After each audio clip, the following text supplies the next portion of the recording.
The lounge was empty, lit by the soft hum of fluorescent lights and the muted rustle of newspaper pages. Thomas sat near the window, wiping down the same table he'd cleaned 1,000 times. He moved slowly, not from age, though he had some, but from habit. Quiet was part of his rhythm. The door clicked open. A tall woman stepped in, crisp slacks, pressed blouse, lanyard still new around her neck. She paused when she saw him. Her eyes scanned the room, then landed on him like a question. "You're not supposed to be in here," she said. Thomas didn't look up right away. He folded the paper towel neatly, set it beside the bin. "I'm just finishing up." She stepped closer. "This is the faculty lounge. It's not open to the public." Still calm, Thomas met her eyes. "I work here." She tilted her head, skeptical. "Maintenance?" Thomas nodded once. "No offense taken." "Not yet." She glanced toward the coffee pot, then back at him. "Well," she said, "I'm Professor Hart, visiting from Yale." Her tone had softened slightly, as if stating her credentials was meant to reset the tone. He didn't respond, just reached for the broom. "I'll be quick," he said. She didn't move. Instead, she watched him, her eyes narrowing. Something about his composure unsettled her. She opened her mouth, then hesitated. Professor Hart shifted her bag higher on her shoulder. "You seem familiar," she said, her voice no longer sharp but still edged with curiosity. Thomas gave a small nod, not encouraging, not dismissing.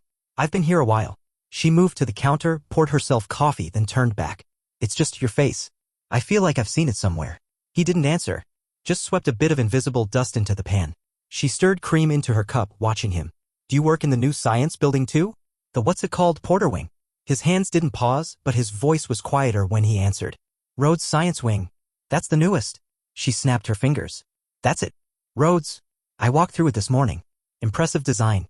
Thomas set the broom aside and picked up his cart. "Glad you think so." She sipped her coffee, brow furrowing. "Strange, though. They usually name wings after donors or retired faculty. I tried to Google who Rhodes was but didn't find much. No first name listed." He met her gaze then, steady and quiet. "Thomas." Her brow lifted. "Thomas?" He nodded. "Rhodes." The silence stretched. The only sound was the quiet hum of the vending machine by the wall. She didn't speak right away. The name settled between them like dust that refused to move. "You're Thomas Rhodes?" she asked finally, not with disbelief, but something close to it. Thomas didn't flinch. "Yes." Her coffee cup lowered. She glanced at the table, the chairs, the window, as if reprocessing the space. "You donated the wing?" Thomas shook his head. "I funded it. The university chose the name." Professor Hart sat down slowly, the chair creaking under her.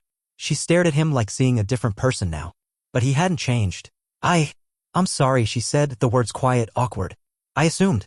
He saved her the trouble. "I know what you assumed." There was no anger in his voice. Just fact. The way someone might say the sun had set or the room was too warm. She looked down, then back at him. "I didn't mean to be rude. You don't look like." Thomas held up a hand. "Don't finish that." She stopped. He stepped toward the door, pushing his cart. "I've heard it too many times already." He didn't wait for her response. She sat there, still holding her coffee, but it had cooled.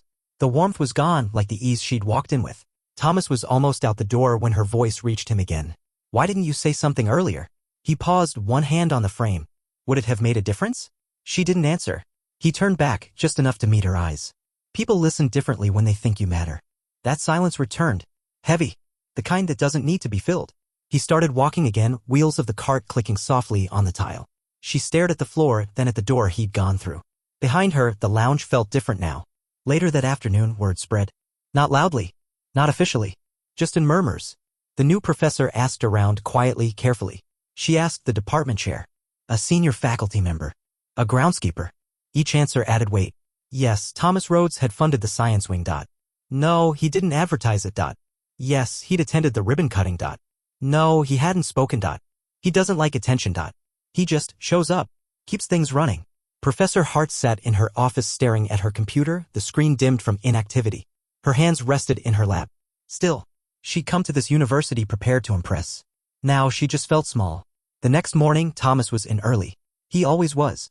He moved through the corridors before the halls filled, wiping surfaces, emptying bins, adjusting things others never noticed. He liked it that way. Quiet gave him space to think. In the staff kitchen, he brewed the first pot of coffee. He didn't drink it himself, but he knew others did. He wiped the counter, rinsed a mug left from the day before. The door opened behind him. He didn't turn. He didn't need to.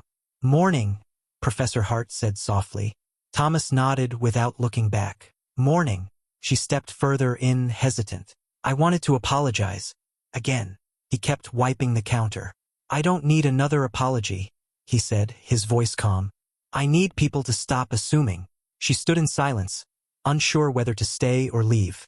I will, she said eventually. Stop assuming. Thomas turned then, met her eyes, not cold but tired. Then you'll be one of the few. She didn't leave. Instead, she walked to the small table by the window, the same one he'd cleaned the day before, and sat.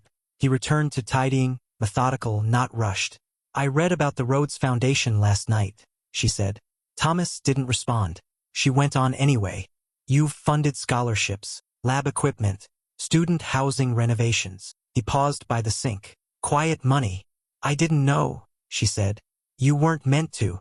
He turned, drying his hands on a towel. Helping doesn't need a spotlight. She looked at him then, carefully. But don't you want people to know? To see what you've done? He shook his head. They'd see what they want anyway. Her fingers curled around the coffee mug. That's the problem, isn't it? Thomas didn't answer. He just nodded once, then opened the door to leave. That afternoon, the dean's office emailed the faculty list. A welcome message for Professor Hart. Attached, a schedule, department meetings, orientation sessions, and a small note at the bottom. Facility walkthrough scheduled. Rhodes Science Wing, 3:30 p.m. Mr. Thomas Rhodes will be present. She stared at it longer than she meant to. Later, as they gathered in the lobby of the Rhodes Wing, staff chatted quietly, adjusting name tags and scanning the polished floors. A tour guide from facilities stood by the touchscreen display, waiting for the group to settle. Thomas arrived last. No lanyard, no clipboard, just the same gray jacket, the same measured steps. A few staff nodded, familiar. Others blinked, confused. Only Professor Hart straightened slightly, watching him closely. He didn't stand at the front. He didn't speak. He stood near the back. And still, everyone noticed him. The tour began. Talk of energy efficiency, modular labs, grant-funded equipment. Polite questions, scribbled notes. But eyes kept drifting back to Thomas. Not because he spoke. He didn't. Because he didn't need to. Near the biology lab, a junior professor leaned toward Hart and whispered, "Who's the guy in the back?" Hart hesitated, then replied simply, "That's Mr. Rhodes." The whisperer blinked. "Wait, the Rhodes." Hart nodded. A quiet ripple moved through the group. Subtle, but real. People stood a little straighter, listened more closely, and Thomas, he watched, silent, observing them now as they had once observed him. But everything was different. The tour ended near a glass plaque, etched in clean lettering. Rhodes Science Wing in honor of quiet generosity, relentless service, and belief in those who go unseen. Everyone read it, some aloud, some just with their eyes. Professor Hart stood beside Thomas, arms crossed loosely. She didn't speak. He didn't either. But before he turned to go, she said softly, "Thank you for staying, for letting us learn." Thomas paused at the door, one hand on the frame, same as before. "They'll forget," he said quietly. "Eventually." She shook her head. "Not all of us." He gave a slow nod, then walked out. No ceremony, no spotlight, just the weight of what lingered behind him, quiet reflection in a room full of people who saw him now, really saw him for the first time.